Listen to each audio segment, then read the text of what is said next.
Well, Martin, are all saw blades worth sharpening?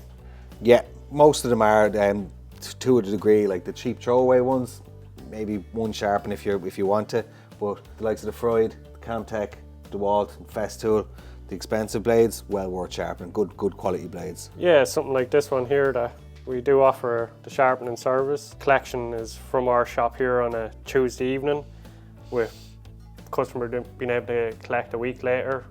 Next Wednesday morning then they're ready to go.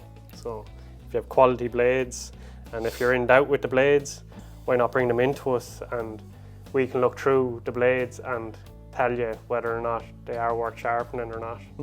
Also do a replacement tooth on them if the tooth are broken or chipped, to a degree of how many are missing. Yeah, so like if it was a good quality panel saw blade like this one or something like that, it might be worth getting 1 or 2 teeth replaced max, but after that it's kind of getting expensive. But yeah. And sharpening, chisel sharpen service and router bits as well, sharpening. Other than that, fuck it out.